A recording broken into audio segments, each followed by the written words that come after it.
සියමලාන්ඩුව ප්‍රාදේශීය ලේකම් කොට්ටාසේ තෝරාගත් අක්කර 500ක භූමියක සූර්ය බල විදුලි ව්‍යාපෘතිය ක්‍රියාත්මකයි. පසුගිය සැප්තැම්බර් මාසයේ ජනාධිපති අනුකුමාර දිසානායක මහතාගේ ප්‍රධානත්වයෙන් එහි ඉදිකිරීම් ආරම්භ කෙරුණා. ව්‍යාපෘතිය ක්‍රියාත්මක කරන්නේ දේශීය සමාගමක් වන රිවිදනවි පෞද්ගලික සමාගමයි. මේ සඳහා ආයෝජනය කරන මුදල රුපියල් කෝටි 4500ක්. ප්‍රතිපාදන සපයන්නේ දේශීය බැංකු 7ක් මගින්. ව්‍යාපෘති යටතේ අක්කර 300ක පමණ සෝලා පැනල ලක්ෂ 2ක් සවි කිරීමට සැලසුම් කර තිබෙනවා.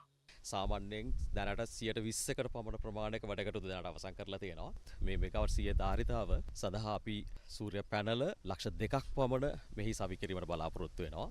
ඒ සූර්ය පැනල ඉරත් සමග ගමන් කරමින් වැඩි නිෂ්පාදනයක් සිදු කරන ආකාරයට අපි කියනවා සිංගල් ඇක්සිස් ට්‍රැකින් කියලා.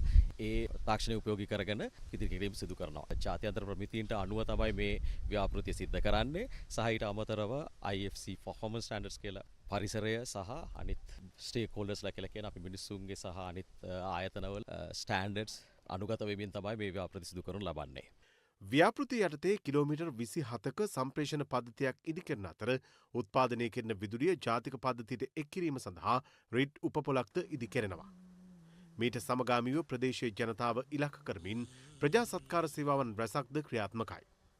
මෙම ව්‍යාපෘතිය හරහා ඍජු හා වක්‍ර රැකියා ගණනාවක්ද උත්පාදනය වීම විශේෂත්වයක්. දැනටත් අපේ 100කට ආසන්න ප්‍රමාණයක් වැඩ කරනවා. ඒක සාමාන්‍යයෙන් මේක ඉදිකිරීම වැඩිවීමත් එක්ක ප්‍රදේශවාසීන් 500කට වගේ අවස්ථාවල් තියෙනවා මේ රැකියා අවස්ථා ලබා ගන්න. ඒ ඇත්තටම අපි ඉදිකිරීම කරන කාලයේදී හැබැයි ඊට පසුව මේක ඔපරේෂන් කාලයේදී ඒත් ස්ථිර රැකියා 100කට ආසන්න ප්‍රමාණයක් මේ එකම ජනිත වෙනවා.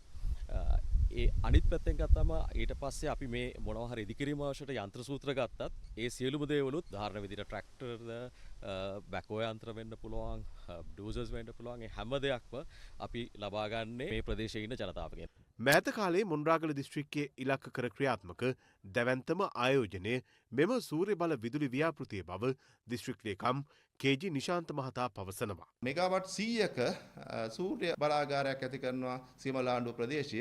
මෙන්න මේව තුළින් මොන්රාගල දිස්ත්‍රික්කයේ සංවර්ධනය වේගවත් කරන්න පුළුවන් කියලා රජය බලාපොරොත්තු වෙනවා. ඒ වගේම දේශපාලන අධිකාරිය, ඒතර කියන්න සතුරු ඇත්තම දේශපාලන අධිකාරිය මේ සංවර්ධන කටයුතු නිලධාරීන් කරනකොට ඒවා සොයා බලලා ඒවට අවශ්‍ය මාර්ගය පෙන්වලා දීලා නිලධාරීන්වත් නිවැරදි මාර්ගයට යොමු කරන්න කටයුතු කරලා තියෙනවා. ව්‍යාපෘතිය නිම කිරීමට නියමිත වැත්තේ 2028 වසරේ ජූනි මාසයේදී. එහෙත් ඉදිකිරීම් 2027 වසරේ 3 වෙනි කාර්තුව වන විට නිම කිරීමට අපේක්ෂා කරන බව රිවිදනවි පෞද්ගලික සමාගම පවසනවා.